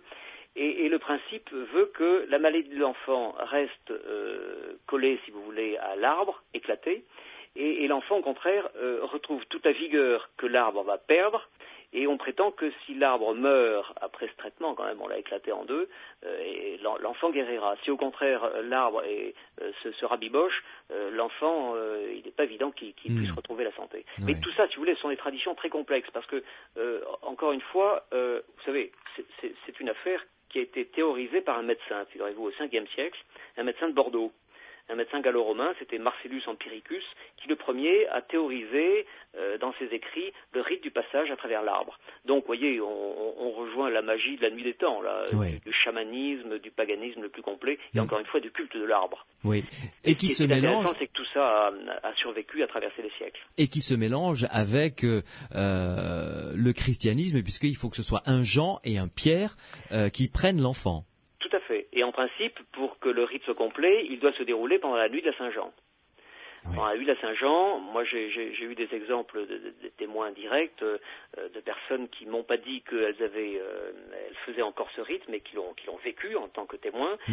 On couche, on passe la première partie de la nuit dans un petit bois, et puis aux 12 coups de minuit, il y a le curé qui est arrivé, avec des enfants de chœur. On avait repéré auparavant un arbre que l'on éclatait, et on réveillait l'enfant, on réveillait la famille, et puis les deux principaux acteurs, le Jean et le Pierre, faisaient le rite de passage à travers l'arbre. À vous entendre, ça se fait encore, hein? Je pense que ça se fait encore. Je pense. Si vous voulez, et en plus, tout à l'heure, je vous parlais des quelques témoignages que me vaut ce livre-là, et j'en attends bien évidemment beaucoup d'autres, et je pense qu'il y a beaucoup de choses qui existent encore. Mais vous savez, on a quitté l'aspect social de la sorcellerie, de la divination, et maintenant tout se fait d'une façon beaucoup plus individualisée. Et j'ai fait quelques portraits dans ce livre de ce qu'on appelait des sorciers, c'est-à-dire des devins. C'était des gens qui en fait étaient des guérisseurs. Ils étaient symboliquement exclus de l'Église, etc., parce qu'on les tenait pour sorciers. Mais moi, j'ai toujours pensé que la sorcellerie n'a pas vraiment existé. La sorcellerie, qu'est-ce que c'était ? C'était une espèce de médecine populaire bienfaisante à base de plantes guérisseuses, à base de rites, de rites chamaniques. Mais tout ça a été diabolisé par l'Église. Peut-être à partir de la jalousie des curés, la jalousie des médecins, je ne sais pas, mais vous savez, on a beaucoup écrit sur la sorcellerie, et ce sont des thèmes sur lesquels on n'a pas encore vraiment trouvé une vérité d'explication. Mais il reste encore que beaucoup de gens croient, par exemple, au mauvais sort, ou au mauvais œil. Ah à Internet et vous tapez talisman sur un moteur de recherche, vous verrez tous les talismans qu'on vous propose. Et moi, je sais que dans l'Ariège, que je connais assez bien, il y a encore au moins 5 ou 6 personnes qui vendent. Non, des personnes acceptent l'argent qu'on souhaite leur donner. Oui. Qu'on souhaite leur donner, c'est tout. Hein. Ouais. Mais il y a des gens qui font des talismans, bien sûr, pour un retour d'affection, pour éloigner le mauvais œil. Alors ça, le mauvais œil, c'est resté quelque chose d'extrêmement présent, bien sûr. Oui, avec des lettres, des prières, avec des choses comme ça, j'imagine. Tout à fait. Ouais. Olivier de Marliave, merci encore de nous avoir emmenés sur des sentiers tout à fait étonnants et étranges, surtout que ce sont des sentiers de nos Pyrénées. On vous retrouvera pour parler de ce dictionnaire donc paru aux éditions du Sud-Ouest, Magie et sorcellerie dans les Pyrénées. Je compte sur vous pour qu'on en reparle de manière beaucoup plus approfondie.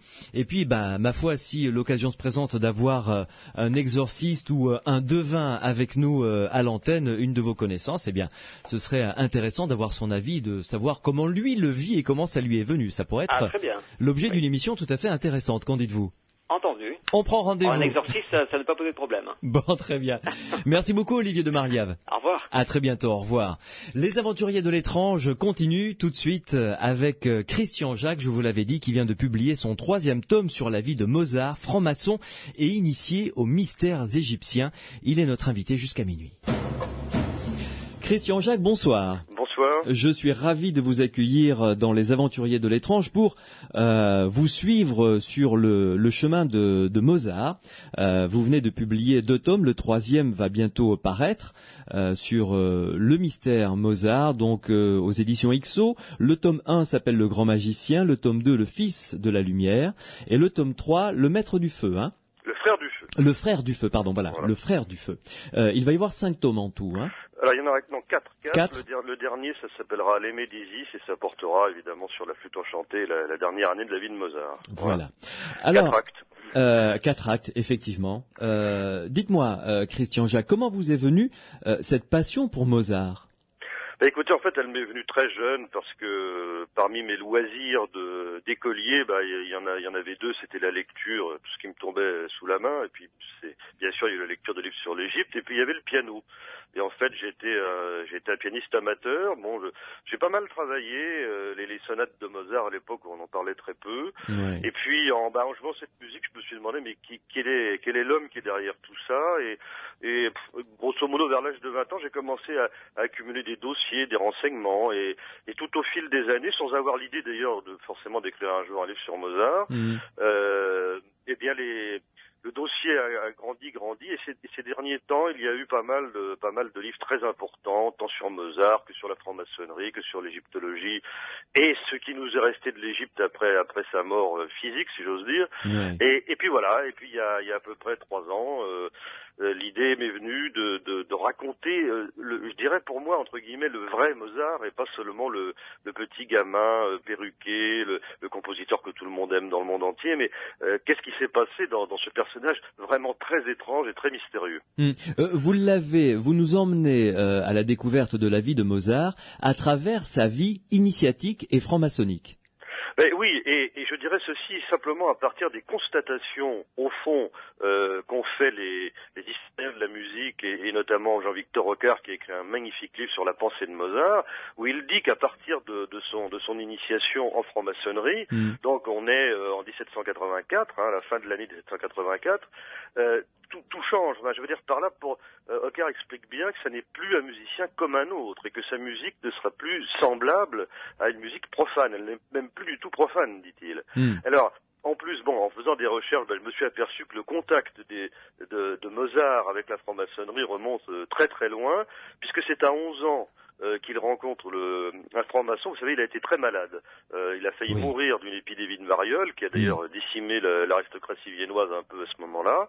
Et c'est dans la petite ville d'Olmutz qu'il a rencontré un médecin qui s'appelle Dr Wolf.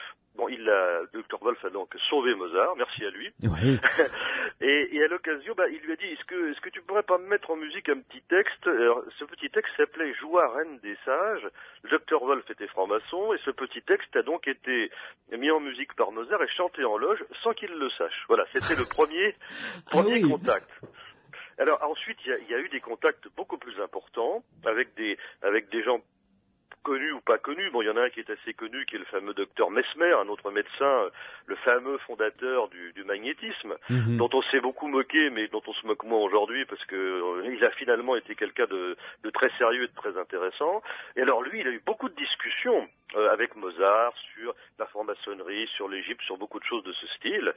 Et puis alors, il y a eu d'autres francs-maçons célèbres, connus, importants, et Mozart a été en quelque sorte préparé. Donc il y a déjà un certain nombre d'œuvres, même avant son initiation, qui touchent à la franc-maçonnerie. Oui. Alors, dans votre livre, très rapidement, on commence avec lui d'ailleurs, on découvre un personnage qui vient d'Égypte, qui est un jeune initié qui quitte son maître, puisqu'il sait que le monastère dans lequel il vivait jusque-là va être entièrement rasé, son maître, le maître Hermès, va être tué, et lui a pour mission d'aller découvrir ce grand magicien qui va venir. C'est un personnage que vous avez créé de toutes pièces, j'imagine. Alors, j'ai presque envie de vous répondre oui et non. Alors, oui, parce qu'effectivement, ce Thamos, donc, oui. Alors Thamos, c'est assez important parce que c'est le premier opéra fondamental de Mozart sur les mystères égyptiens, dont le thème lui a été apporté d'ailleurs par un franc-maçon, le baron von Gebler. Oui. Et ce travail qu'a fait Mozart, qui va reprendre tout au long de sa vie, est pour lui capital, parce que c'est la première fois qu'il rentre en contact avec l'ésotérisme égyptien, l'initiation des prêtres et des prêtresses, et ça deviendra, évidemment, à la fin de sa vie, ce prodigieux chef-d'œuvre, la flûte enchantée. Alors, Thamos, c'est très intéressant parce que ce nom est adapté de l'égyptien, il vient tout simplement de Toutmosis, donc l'un des noms des pharaons, d'une lignée de pharaons, et en plus ça signifie quand même celui qui est né de Thoth, donc qui deviendra l'Hermès ensuite de la tradition ésotérique en Occident. Donc on est parfaitement dans le contexte.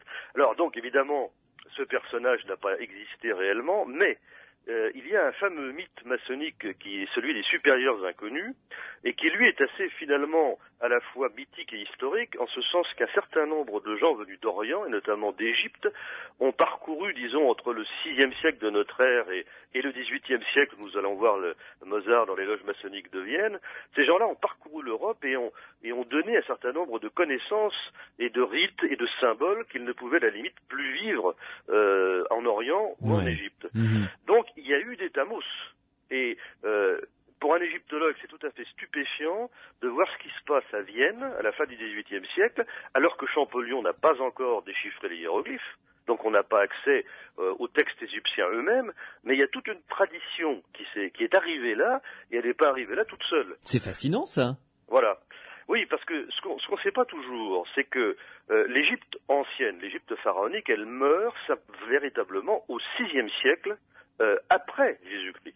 Ouais. C'est là où les temples sont absolument fermés, c'est l'invasion de l'islam qui impose une autre religion, d'autres coutumes, d'autres façons de voir, et donc les prêtres, les derniers prêtres en activité s'en vont. Et le premier à avoir reconnu ça, c'est quand je faisais mes études d'archéologie, c'est un vieil historien dont on parle plus beaucoup maintenant, qui s'appelle Émile Malle. Et alors Émile Malle explique très bien que sans ces orientaux, ces égyptiens, d'ailleurs il y a des textes qui disent mais les orientaux sont partout.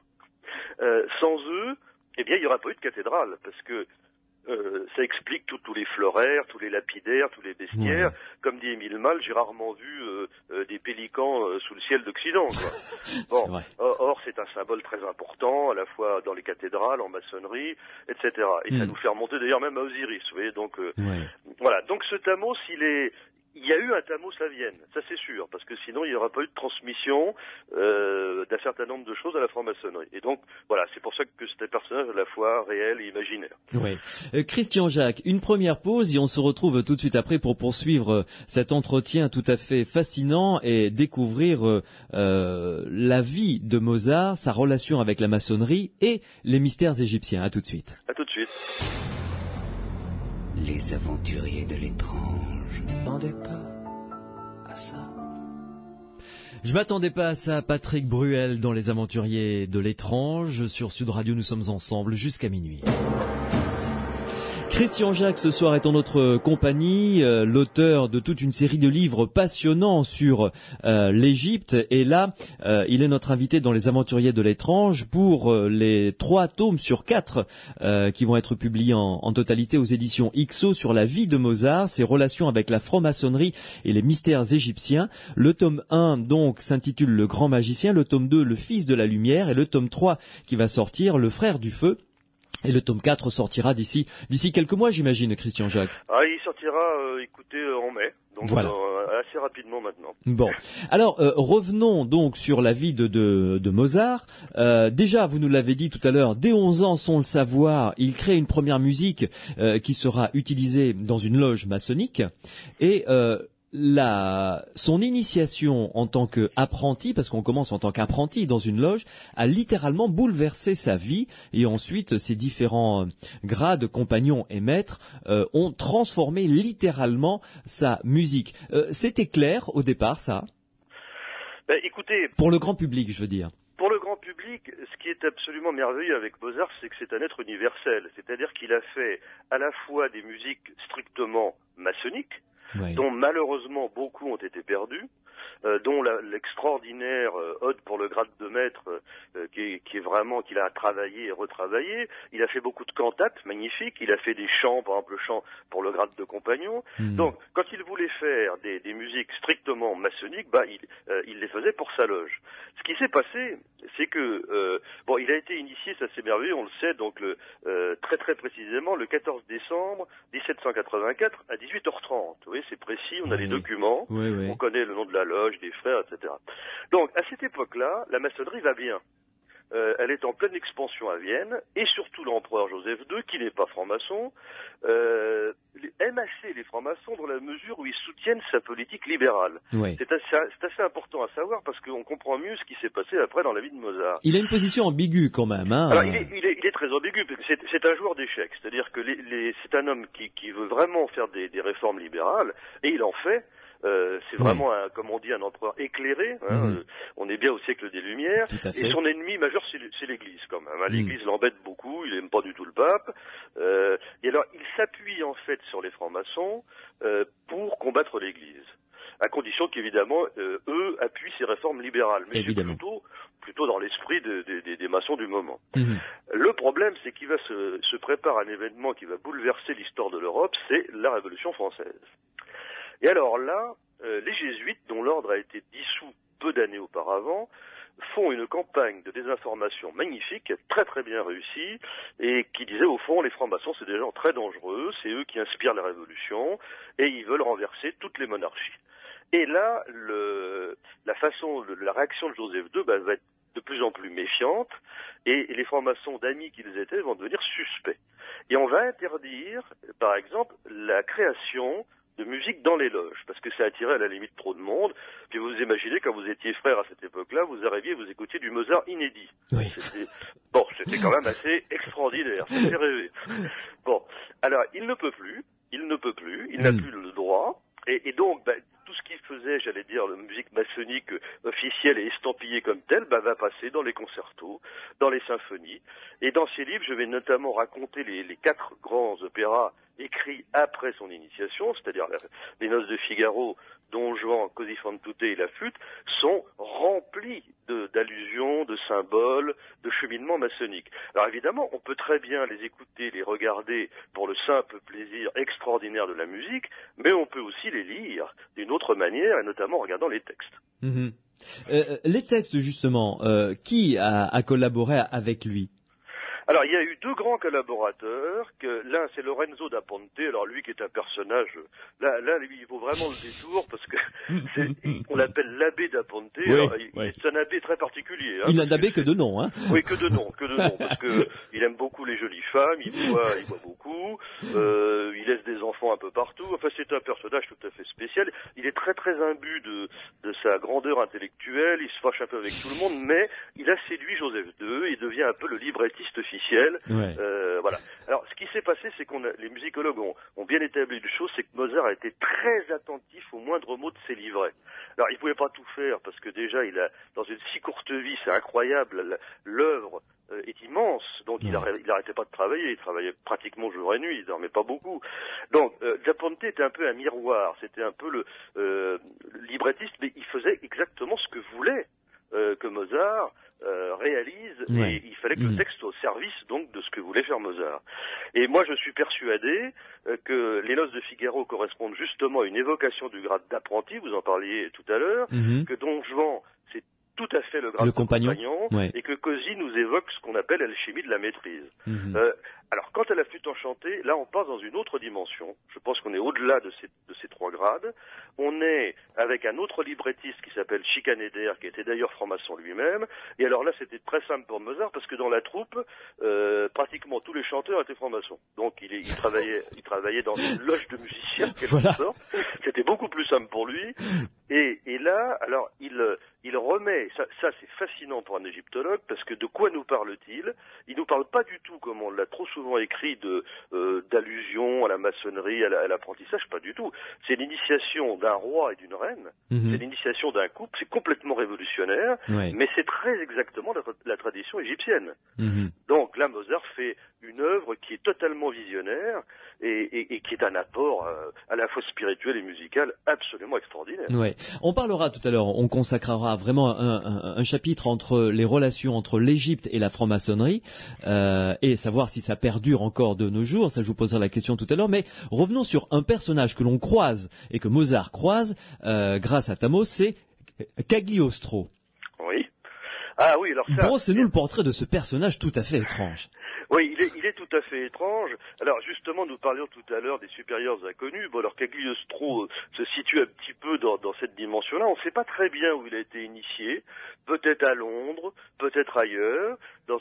Lui parle d'une loge un peu artisanale. Et alors Cagliostro va avoir un rôle assez étonnant. Je ne sais pas si Mozart l'a rencontré.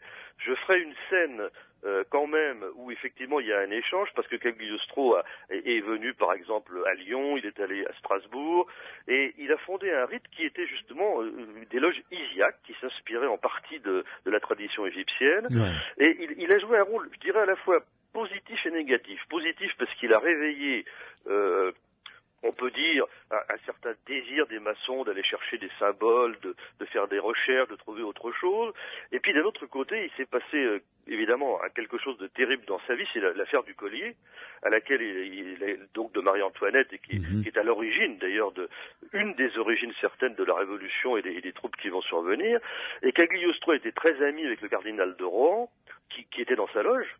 Donc vous voyez le rôle que la franc-maçonnerie a pu jouer. Bon. Et Cagliostro était persuadé qu'il allait devenir un petit peu le leader spirituel de la France. Bon, et en proposant l'abolition des lettres de cachet, la fermeture de la Bastille, etc. Ça s'est très mal passé pour lui, il a été arrêté, on l'a finalement libéré, il a eu de la chance de ne pas être guillotiné, mais il s'est fait de nouveau emprisonner à Rome. Et là, il a fait un mémoire qui a fait quand même un certain mal à la franc-maçonnerie, parce que il a accrédité l'idée d'une richesse fabuleuse des francs-maçons qui pouvaient acheter presque l'Europe, et qui au fond étaient des comploteurs. Donc voilà, il y a une face clair et obscur, et ça reste un personnage extrêmement controversé, mais assez passionnant. Ah oui, complètement, comme tous les personnages justement qui ont cette part d'ombre et de lumière. Mais pas mal d'ombre chez Cagliostro. Pas mal. Quand même pas mal. Christian Jacques, une pause à nouveau, et tout de suite après on va s'intéresser aux relations entre la franc-maçonnerie et l'Égypte antique et les mystères égyptiens. À tout de suite. À tout de suite.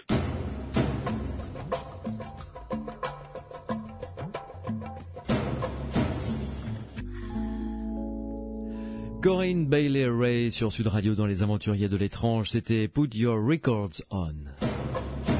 Christian Jacques, l'auteur, le romancier, est en notre compagnie ce soir dans Les Aventuriers de l'étrange. Christian Jacques, quelles sont selon vous les relations entre la franc-maçonnerie, parce que là, à travers ces 3 tomes jusqu'à maintenant, donc aux éditions XO, je les rappelle, Le Grand Magicien, Le Fils de la Lumière, Le Frère du Feu, La vie de Mozart, vous brossez le portrait également de la franc-maçonnerie et des différentes loges de cette époque des Lumières, de ce siècle des Lumières.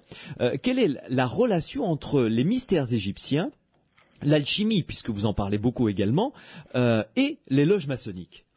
Alors voilà, ça je crois que c'est un sujet vraiment passionnant, parce que à cette époque-là, vous vous rendez compte qu'il y a un foisonnement absolument incroyable dans les diverses loges. Vous avez en effet des Rose-Croix, vous avez des théosophes, vous avez les fameux illuminés de Bavière, voilà, vous avez les loges des différents rites maçonniques. C'est évidemment, tout ça est très compliqué, mais ce qui est assez fascinant, c'est que la plupart d'entre eux, sinon la totalité, se réclament de l'Égypte ancienne. Et alors, le point culminant va être, en 1784, la publication dans le journal des francs-maçons de Vienne, qui était donc vraiment je dirais la publication que tous les maçons lisaient, et pas que d'ailleurs, par Ignaz von Born, un essai sur les mystères de l'Égypte ancienne, qui va être lu avec grande attention par Benjamin Franklin, qui va le féliciter d'ailleurs pour ça, et par ricochet, on peut dire que cet essai aura eu une certaine influence sur la création des États-Unis d'Amérique. Donc vous voyez que tout ça est quand même pas sans conséquence. Et c'est Ignaz von Born, c'est pas n'importe qui. C'est un grand minéralogiste, professeur à l'université de Vienne, et surtout, le principal, je dirais, penseur maçonnique de l'époque. Et c'est lui qui va devenir le maître spirituel de Mozart et qui va être le modèle du Zarastrou de la flûte enchantée. Alors, qu'a fait von Born? Bien, je dirais qu'il a résumé tout ce que la tradition ésotérique avait transmis, donc depuis le 6-7e siècle après notre ère, dont on parlait tout à l'heure, toute cette transmission souterraine qui s'est faite par des initiés, par des voyageurs, par des alchimistes, effectivement. Et il affirme, alors avec force et raison d'ailleurs, je crois, que l'initiation égyptienne, les prêtres égyptiens, les temples égyptiens sont le modèle et l'origine et la source de ce qu'a fait ensuite la franc-maçonnerie occidentale après sa séparation d'avec le compagnonnage, évidemment. Ouais. Ah oui, donc ça c'est tout à fait fascinant. Oui, là, on est vraiment dans quelque chose qui n'est pas simplement de l'ordre du fantasme ou du rêve ou de la poésie. Et alors, on peut prendre donc un certain nombre de symboles qu'on trouve dans les loges. Par exemple, je sais pas, on prend les deux luminaires, le soleil et la lune, sur lesquels il y a énormément de textes égyptiens qui vous parlent de ça. On peut vous parler des piliers, des colonnes. On peut vous parler du pélican, du phénix. Enfin, bref. Alors là, il faudrait qu'on passe quelques semaines. On a jusqu'à demain matin. Oui, effectivement. Mais alors, quel est le chemin? Vous parliez de chemin souterrain qu'aurait emprunté cette connaissance pour venir du VIe siècle jusqu'en Europe au XVIIIe siècle. Alors, je crois qu'elle est maintenant assez bien balisée. Vous me faites remonter tout à fait à ma jeunesse, puisque je crois que le premier livre que j'ai publié s'appelait Le message des bâtisseurs de cathédrales. Il est toujours republié depuis d'ailleurs, et il portait précisément sur la transmission de l'enseignement égyptien, de la symbolique égyptienne aux cathédrales. Car je crois que le chemin a d'abord été monacal, c'est-à-dire que il y avait en Égypte notamment un homme très important qui s'appelait Pacôme. Alors Pacôme, c'est un chef de communauté monacale, mais pour un chrétien, il porte un nom quand même assez étrange. C'est Parknoum, le fils du dieu Knoum. Donc vous voyez l'imbrication des choses. Et c'est à travers les communautés monacales de bâtisseurs, parce qu'on oublie trop souvent que les premières églises, avant même l'âge roman, ont été construites par des moines bâtisseurs, dont la règle s'inspirait complètement de la règle des grands temples égyptiens, comme Edfou, comme Dendara, etc. Et ensuite, ces moines ont eu des contacts évidemment très étroits avec le pouvoir politique et ont commencé à former des artisans qui sont les ancêtres des compagnons du Tour de France actuels. Et donc, si vous étudiez très à fond l'art roman et l'art gothique, vous allez voir comment les choses, en fait, ont circulé. Et puis, alors, l'autre grande biais, qui d'ailleurs restait à ce moment-là même encore en Égypte, pratiqué tant par des hommes que par les femmes, c'est ce qu'on appelle l'alchimie. Et l'alchimie, évidemment, nous avons toute la trace des écrits hermétiques, alchimiques, astrologiques, etc., qui sont passés essentiellement en Occident après, et qui vont, en quelque sorte, c'est là où Mozart est fascinant, parce qu'il va être en sorte le point d'ancrage de toutes ces traditions grâce à la transmission des loges maçonniques de Vienne. Donc, vous êtes en train de nous dire, d'abord, est-ce que ces relations des rites initiatiques égyptiens perdurent encore au sein de la maçonnerie actuelle? Alors je crois crois qu'il y a encore des traces, effectivement. La maçonnerie actuelle est très variée, très diverse. C'est-à-dire il faudrait parler des francs-maçonneries et pas de la franc-maçonnerie, à mon avis. Parce que quand on regarde le paysage, on va d'obédience politique à des obédiences ésotériques. Et entre les deux, il y a toute la palette, quoi. Oui, il y a tout. Donc, il y a effectivement des rites modernes où il y a pratiquement pas de traces, et puis il y a des rites beaucoup plus anciens. Et alors là, il y a un travail d'historien de la franc-maçonnerie à faire pour voir quels sont les rites qui ont enregistré des choses, qui ont perduré. Mais oui, bien sûr, je crois que d'une certaine manière, grâce à cela, l'Égypte ancienne est toujours d'actualité. Oui. Donc, c'est intéressant ce que vous dites, parce que la maçonnerie pour le grand public reste quand même assez mystérieuse, voire opaque. Et l'image la plus répandue, hormis celle d'affairiste, mais qui est quand même minime, est quand même celle d'un lieu humaniste, mais pas forcément, je dirais, d'un chemin initiatique. Oui, mais d'ailleurs, vous savez, même si vous reprenez la maçonnerie du XVIIIe siècle et celle de Mozart, vous avez exactement le même paysage. Parce que, ça n'a pas beaucoup bougé depuis. Voilà, donc rien n'a bougé, c'est-à-dire que vous aviez effectivement des maçons très politisés, d'autres très humanistes, et Mozart lui-même a eu de gros problèmes, avec certaines loges. Lui, il a toujours été fidèle à une certaine dimension, la dimension initiatique de la franc-maçonnerie. Elle n'était déjà pas majoritaire. Je ne crois pas qu'elle le soit non plus aujourd'hui, mais au fond, vous savez, les prêtres égyptiens, parce que quand on regarde l'Égypte, c'est tout à fait étonnant. Aujourd'hui, il y a des milliers de gens dans le temple de Karnak. C'est presque pire que le métro parisien aux heures de pointe. C'est parfois affolant, même plus rentrer. Et ça me choque toujours un peu parce que quand je pense au très petit nombre de gens qui pouvaient rentrer dans ces temples, on n'ose pas plus prononcer aujourd'hui un mot d'élite parce que je crois que ce serait politiquement incorrect. Mais enfin, les Égyptiens pensaient un peu comme ça. Oui, il n'y avait que ceux qui étaient choisis et aptes qui entraient dans le Saint des Saints. Ah bah tout à fait. Il y avait même, au fond, quand on relit les textes égyptiens, il y avait même une seule personne qui pouvait rentrer dans le Saint des Saints, c'était le pharaon. Ouais. Alors, et c'était très beau comme symbolique, parce que tous les matins, au lever du soleil, il n'y avait que lui qui pouvait ouvrir le Naos et éveiller la puissance divine, la puissance créatrice qui allait inonder de lumière la terre entière. Et dans chaque temple, finalement, son image descendait du mur et s'incarnait dans un prêtre qui le représentait, mais qui n'était pas lui. Ouais. Donc on avait une magnifique image de l'unité et de la multiplicité, qui fait aussi partie du cheminement initiatique, bien sûr. C'est très joli et très poétique en plus. Christian Jacques, une dernière pause et on se retrouve pour la toute dernière ligne droite ensemble. Très bien.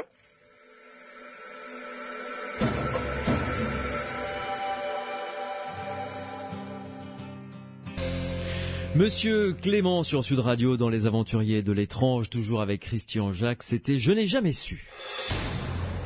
Christian Jacques, le romancier, est en notre compagnie à l'occasion de la sortie du tome 3 de la vie de Mozart, magnifique, qui est paru aux éditions XO. Donc le tome 1, c'est le grand magicien, le 2, le fils de lumière, le 3, le frère du feu, et puis au mois de mai sortira le 4e et dernier tome. Parce que j'aimerais vous poser quelques questions sur les mystères de l'Égypte antique, puisque j'ai la chance d'avoir un spécialiste avec moi ce soir dans Les Aventuriers de l'étrange. Mais avant une chose, parlons de votre style d'écriture. Comment faites-vous quand on lit vos livres? On a l'impression d'être une caméra ou d'être derrière une caméra et de vivre aux côtés de tous les personnages, de les suivre et d'être complètement immergé avec eux dans la période dans laquelle ils vivent. Aussi vrai quand vous parlez, vous écrivez des romans dans l'Égypte antique que là en plein XVIIIe siècle. Comment faites-vous comment écrivez-vous? Voilà, en un mot commençant finalement. Tout ce que je peux dire, c'est que c'est un très gros travail. C'est-à-dire que les livres sont réécrits plusieurs fois. Je cherche ce qu'on appelle les répétitions. Le vocabulaire est pour moi quelque chose de très important. Comme tout y est égyptien, le mot est plein de puissance, donc il faut choisir le mot juste. Et tout ça demande beaucoup de temps. Et puis, si vous voulez, moi d'abord, je crois que quand j'écris un livre, c'est comme si j'avais envie de le lire. Donc je pense que quand on prend un livre, il faut en effet ne pas s'ennuyer, il faut être immergé dedans. Et j'ai une passion pour mes personnages. C'est peut-être ça, la clé de la démarche. C'est-à-dire que jamais je ne pourrais écrire un livre sur un personnage qui m'ennuie ou pour lequel je n'ai pas d'affection ou d'estime. Ouais. Donc effectivement, alors c'est vrai, ce que vous me dites, beaucoup m'ont dit au fond, le film est fait, quoi. On est au cinéma. Bon, mais je crois qu'en effet, j'ai parfois dit que j'étais un metteur en scène. C'est ça. Ouais. Bon, d'abord, ce qui est formidable pour un écrivain, c'est que le casting ne pose aucun problème. Le budget non plus. Le budget non plus. C'est du stylo, du papier. Bon, vous pouvez avoir 3000 figurants si vous voulez, ça aucun problème. Il n'y a pas de problème. Bon, le tout après. Parfois, même toujours quand je suis en Égypte et que je vois les bas-reliefs absolument merveilleux, enfin, ces premières bandes dessinées, au fond, ces bas-reliefs, ouais. c'est déjà cinématographique. Je me dis, moi, j'ai envie de faire vivre tout ça. Voilà, ils sont pas inertes sur la pierre, ils sont vivants. Et la musique de Mozart, puisqu'on parle de lui, est elle-même tellement vivante. Il fallait que ce personnage soit complètement avec nous, quoi. Alors, revenons d'une manière beaucoup plus large sur l'Égypte, qui est quand même votre grande spécialité, votre passion, je dirais même. Ah oui, et ma mère spirituelle, indéniablement. Alors, dites-moi, les temples servaient de lieu d'initiation, évidemment. Certes. Mais quid des pyramides ? Alors, les pyramides, c'est assez compliqué, les pyramides. D'abord, quand on voit une pyramide, faut premièrement ne pas s'imaginer du tout que c'est un monument isolé. C'est-à-dire qu'en fait, aujourd'hui, tout a été détruit, mais vous aviez pour toutes les pyramides, quelles qu'elles soient, un temple bas, c'est-à-dire un temple qui était près, en général, d'un canal ou d'une île, et qui était là un temple où s'effectuaient des purifications, des rites, et qui continuaient à fonctionner même lorsque la pyramide était close et fermée. Ensuite, vous aviez une grande rampe d'accès, et alors là, on parlait tout à l'heure de cheminement initiatique, là, il y en avait un qui était tout à fait remarquable, puisque tout au long de cette rampe, il n'en reste plus qu'une qui est encore bien visible, c'est celle de Ounas à Saqqara, où il reste malheureusement quelques reliefs, et là, vous imaginez que des milliers de reliefs ont été détruits, parce qu'il ne reste plus rien de ça. Bon, et cette rampe vous permettait d'accéder à un nouveau temple, qu'on appelait le temple haut, qui lui était collé à la pyramide, et là aussi s'accomplissaient des rites, purifications, etc. La pyramide elle-même, c'est le Saint des Saints. C'est l'ultime étape du cheminement. Et alors, c'est tout à fait passionnant parce qu'elle est à la fois un immense rayon de lumière pétrifiée et on n'imagine pas une chose, c'est qu'aujourd'hui les pyramides, par exemple je parle de celle du plateau de Gizeh, ont perdu leur revêtement de calcaire. Autrefois, elles étaient totalement blanches et un calcaire blanc éclatant. Ça devait être impressionnant. Midi, vous aviez un éblouissement de lumière. Vous ne pouviez même pas les regarder. Vous seriez brûlé les yeux. Et elle symbolisait l'émergence de la pierre primordiale qui est née à l'aube des temps dans l'océan des origines. Et donc, quand la seule chose qu'on puisse dire avec certitude, c'est que la pyramide n'est pas un tombeau au sens moderne du terme, parce qu'on y mettait le corps du roi, mais pas n'importe quel corps, pas son cadavre, on y mettait son corps osirien, donc déjà en quelque sorte transmuté, là on est vraiment en pleine alchimie, et ce corps royal devenait à son tour la pierre primordiale. Donc là aussi, il nous faudrait quelques semaines pour développer tout ça, mais c'est quelque chose de fabuleux, les pyramides. Et elles ont en fait duré tout au long de l'histoire égyptienne, parce que il y a quelque chose de très touchant, c'est que dans la fameuse communauté de Der el-Médineh, qui a donc la grande communauté initiatique de bâtisseurs qui ont fait les tombes de la vallée des rois, ils avaient donc un lieu particulier, un village clos, et puis ils faisaient surmonter leur petite tombe, superbe d'ailleurs, de petites pyramides. C'est-à-dire qu'ils rappelaient l'écho des grands rois de l'Ancien Empire. Très joli. Très joli. Merci en tout cas Christian Jacques de nous avoir plongé comme ça dans cette passion qui vous anime depuis fort longtemps, l'Égypte, et puis de nous avoir permis de découvrir la vie de Mozart sous un autre angle, et ça c'est très intéressant. Il aurait fallu consacrer des heures encore d'émission pour vraiment rentrer dans la vie de Mozart, très liée à la maçonnerie et aux mystères égyptiens. Je recommande à ceux et celles qui nous écoutent donc les 3 tomes qui sont déjà sortis de votre vie de Mozart, le grand magicien, le tome 1, le fils de la lumière, le tome 2, le tome 3, le frère du feu et le tome 4 qui devrait sortir au mois de mai. C'est aux éditions XO. Prochain projet, Christian Jacques, retour à l'Égypte pur et dur cette fois-ci? Je ne sais pas encore très bien. Je vais d'abord publier une nouvelle traduction de La Flûte enchantée, au mois de mai aussi, qui sortira à peu près avec le 4e tome, parce que ça devenait urgent, à mon avis, de revenir au texte original.